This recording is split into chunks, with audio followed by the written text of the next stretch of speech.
아무것도 아닙니다.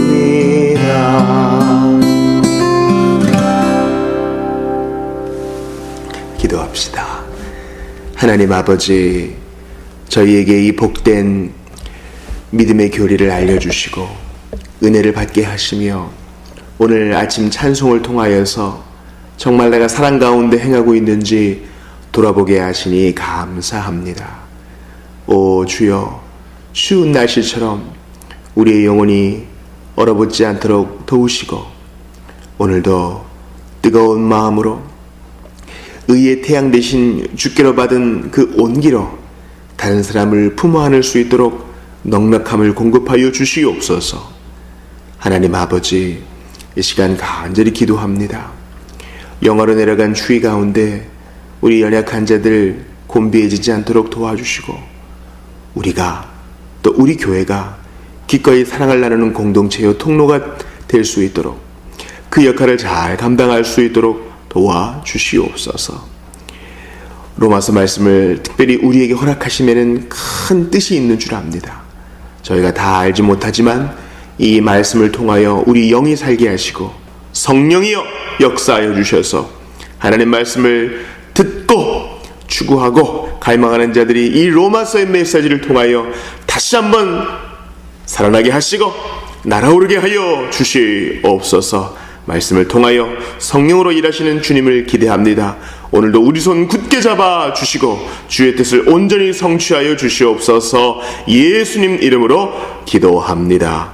아멘. 하나님 말씀 로마서 제 4장입니다.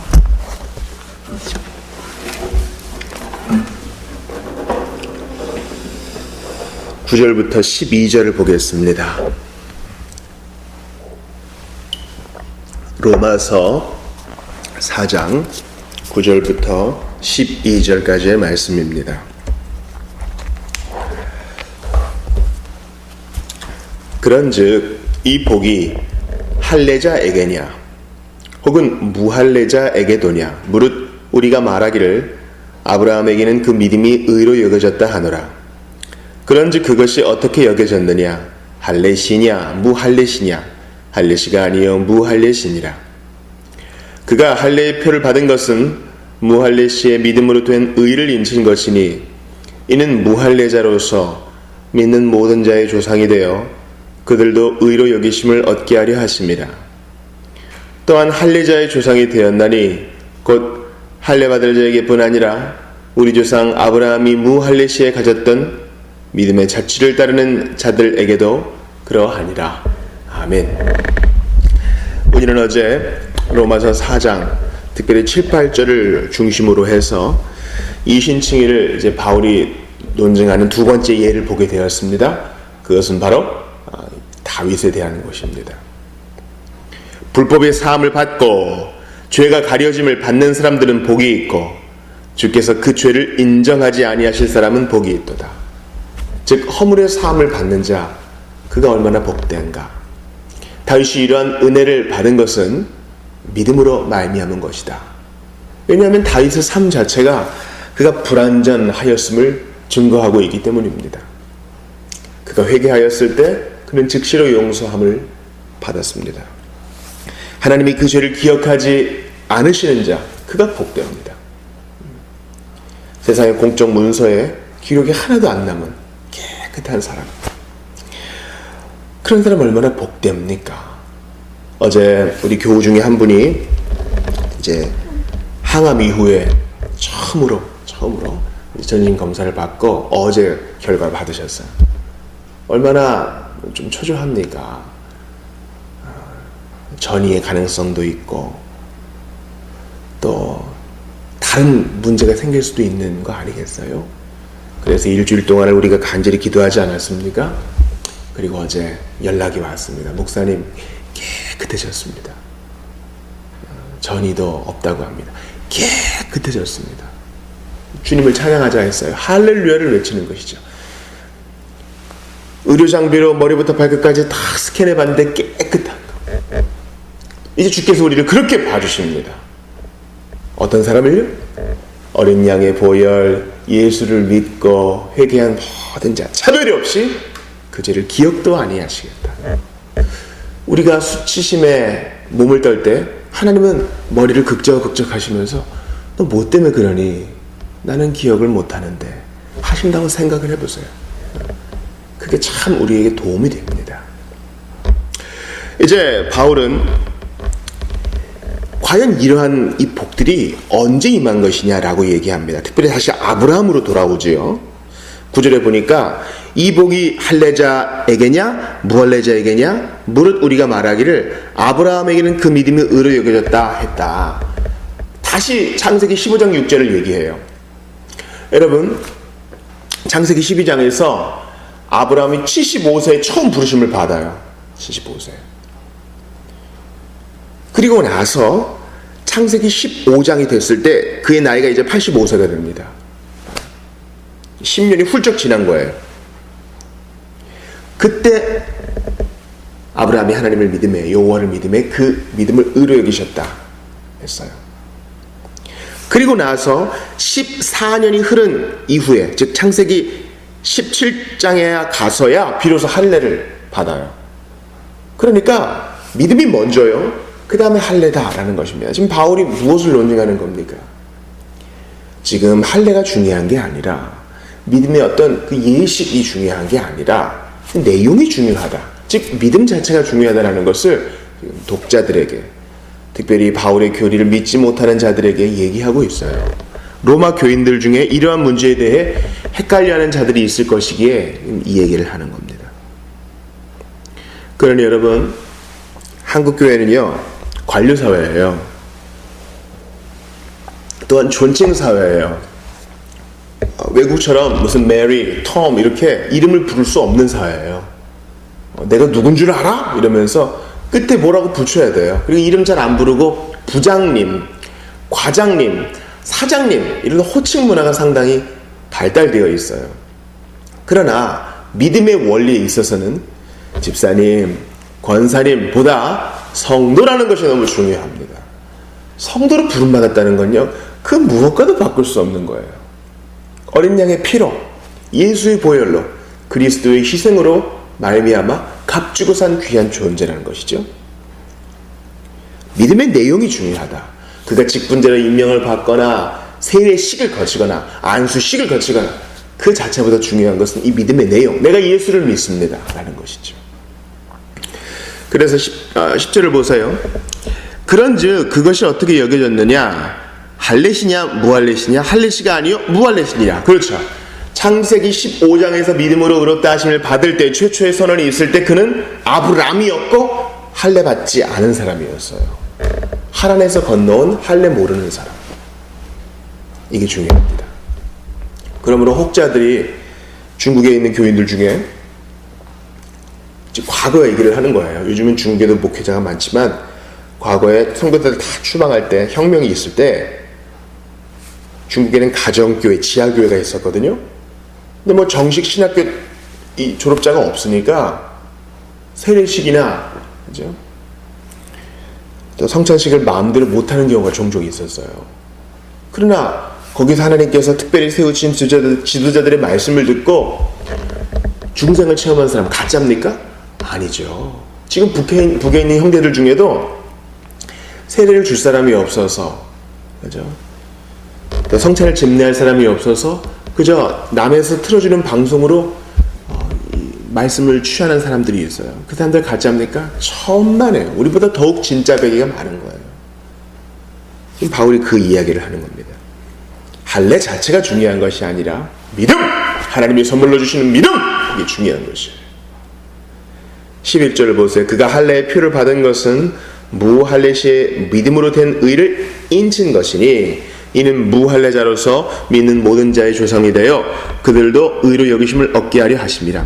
그러니까 무할례시의 믿음으로 말미암아 의롭다 하신 것을 이제 할례로 딱 인친 거예요. 여기서 이제 성례에 대해서 말씀을 드려야 됩니다.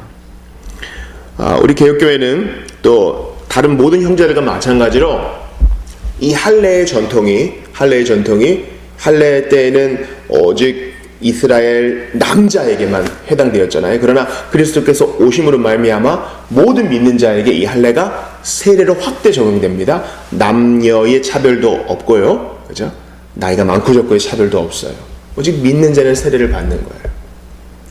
우리는 또 하나의 성례를 가지고 있으니 그것은 성찬입니다. 우리는 이 세례와 성찬 두 가지를 성례로 봐요.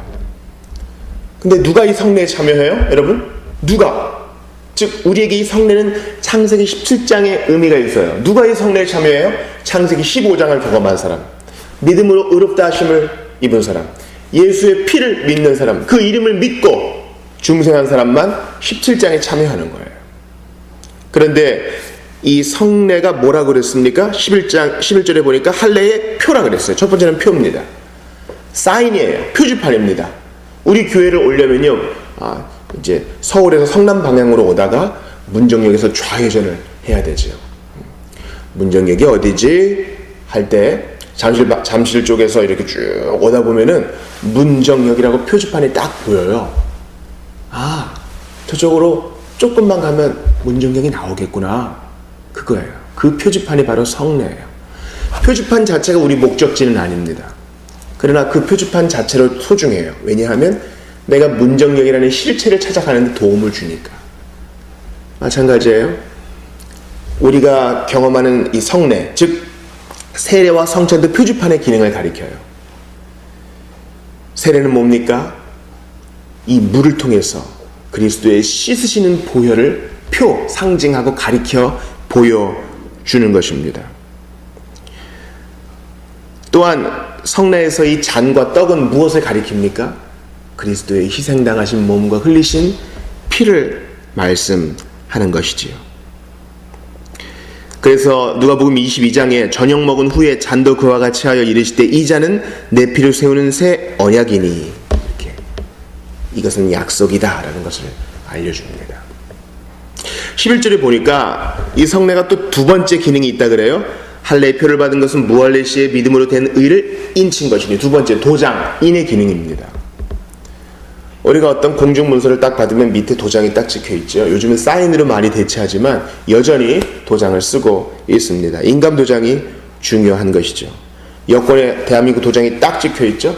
이 사진 속의 인물이 대한민국 정부가 인정한 사람, 대한민국 국민임을 인정합니다. 도장을 딱 찍는 거예요.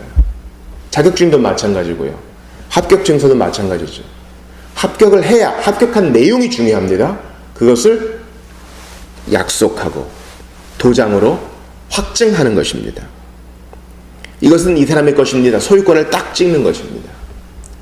우리가 받는 성례, 즉 세례와 성찬도 마찬가지입니다. 세례를 받을 때 이 사람은 그리스도의 것입니다. 딱 인치는 것입니다. 도장을 꽉 찍는 것입니다.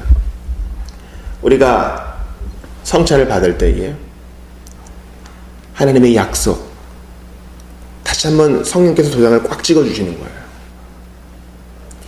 지금은 우리가 이 땅에서 이 떡을 먹고 이 잔을 마시지만 나중에 천국에서는 영원히 목마르지 않을 그곳에서는 우리 주님과 함께 영원히 즐거움과 희락과 평안 속에 이 잔치를 누리게 될 것을 성령께서 약속해 주시는 것입니다.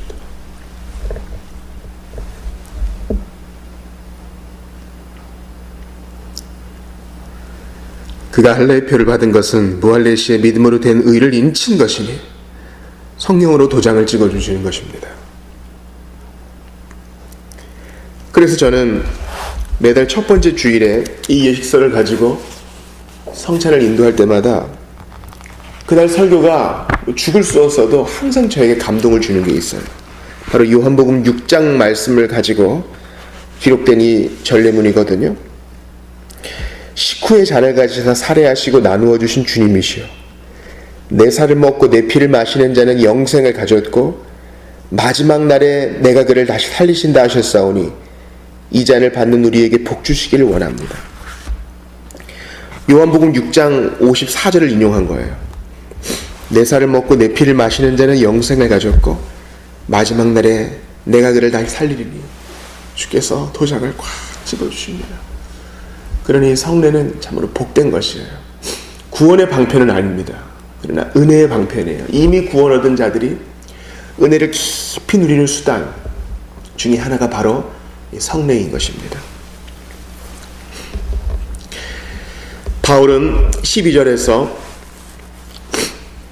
또한 할례자의 조상이 되었나니 곧 할례받을 자에게뿐 아니라 우리 조상 아브라함이 무할례 시에 가졌던 믿음의 자치를 따르는 자들에게도 그러한다 했어요. 즉 아브라함은 무할례자로서 먼저 믿음으로 의롭다함을 받는 이 중생의 원리, 칭의의 원리를 가르쳐준 중요한 조상이에요. 그러니까 아브라함은 믿는 모든 이방인과 믿는 모든 유대인의 조상이에요. 동시에 믿음의 자취를 따르는 자들에게도 여전히 조상이 된다는 거예요. 여러분, 우리 믿고 끝나는 거 아니죠? 믿은 이후에 이제 영적 순례 시작이에요. 그죠? 믿은 이후부터 마귀의 공격이 있어요. 믿은 이후부터 우리는 전사로 출전합니다. 그런데 갈 바를 알지 못하고 나아간 아브라함처럼 우리도 여전히 그와 같이 순종하는 것입니다. 75세에 순종했고 터벅터벅 자신의 터전을 다 버리고, 당시에 75세면 이미 다 안정된 생활을 다 가지고 있었을 텐데 믿음의 여정을 떠나는 거예요. 이제 그리스도의 피로 씻김 받은 우리는 아브라함처럼 순종하며 믿음을 키워갑니다. 여러분, 제가 오늘 중요한 포인트를 알려드릴게요. 믿음이 약한 것 같으세요? 옛날만큼 믿음이 발휘하지 못하는 것 같으세요? 순종해보세요. 오늘도 성령께서 말씀을 통해 더 양심을 통해서 그 사람을 사랑해라, 나라를 위해 기도해라, 성경을 읽고 누군가에게 좀 알려주어라. 그리고 이 추위 속에 떠는 사람들 분명히 후원할 방법이 있을 거야. 몸된 교회를 성심으로 섬겨라. 네가 이런 봉사를 할 수 있지 않겠니? 하나씩 순종하세요. 순종해야만 믿음이 커져요. 아브라함 보세요. 75세에 하나님이 처음 부르셨을 때 이게 누군가? 내가 깎아 만드는 우상의 어떤 그 신 중 하나인가? 뭐 그렇게 생각했을지도 몰라요. 그런데 고향을 버리고 한 걸음 한 걸음 오고 실수해 가면서 그래도 믿고 다시 제단을 쌓고 의심했다가 다시 일어나고 하나님을 찾고, 이런 순종의 과정 속에서 믿음이 커지는 거예요. 그래서 그 믿음의 커짐의 절정은 뭐예요? 이삭을 바치는 거잖아요. 창세기 22장 5절에서 하인에게 그렇게 말해요. 내가 제사 드린 다음에 하나님은 이삭을 드리라 그랬는데 내가 이 아이와 함께 올 것이라 그래요. 아브라함은 이삭이 배를 가를 준비가 돼 있었어요. 근데 아니야, 이삭을 통해 약속이 이루어질 것이니 내가 전에 경험한 적은 없지만 반드시 얘를 살리실 거야. 히브리서 기자가 말해요. 부활시켜 줄 거야. 다시 내려오겠다. 아이와 같이 올 것이다. 하나님이 살리실 것이다. 약속이 있으니까 거기까지 믿음이 자라가요. 어떻게 이런 일이 일어납니까? 그가 믿음으로 75세에서 아마 이제 이삭이 10대 때 될 때까지니까 아마 25년 35년까지 계속 실패를 통해 믿음을, 순종을 통해서 믿음을 키워간 것입니다. 사랑하는 여러분, 처음 믿을 때 우리 너무 감격적이잖아요. 75세 때 아브라함이 처음 왔을 때, 아브라함이 처음 하나님을 탁 만났을 때 고향을 떠나라. 그런데 그가 25년 동안 약속하신 바 너의 후손 받지를 못해요. 믿음의 여정은 이런 거예요. 여러분 잘 들으세요. 75세 때 약속을 받은 아브라함은요, 99세 100세가 될 때까지 후손을 얻지 못해요. 믿음의 여정은 기다림의 시간이에요. 윌리엄 캐리는 7년이 넘도록 회심자를 얻지 못했어요. 7년 동안 헛수고하지 말고 그냥 영국 가서 자기 하던 일이나 하시오. 주변 사람들이 조롱했을지 몰라요. 아니요, 믿음은 가는 거예요. 그리고 저의 작은 체험을 통해서도 확증할 수 있어요. 여호와를 기다리고 기다리는 자, 순종하고 참아 인내하는 자에게 주님은 좋은 것 주십니다. 믿음으로 믿음에 이르게 하나니, 오늘도 말씀과 성례라는 이 은혜의 방편을 통해서 믿음으로 영적 순례하시는 모든 이들에게 주의 축복이 함께 하시기를 바라고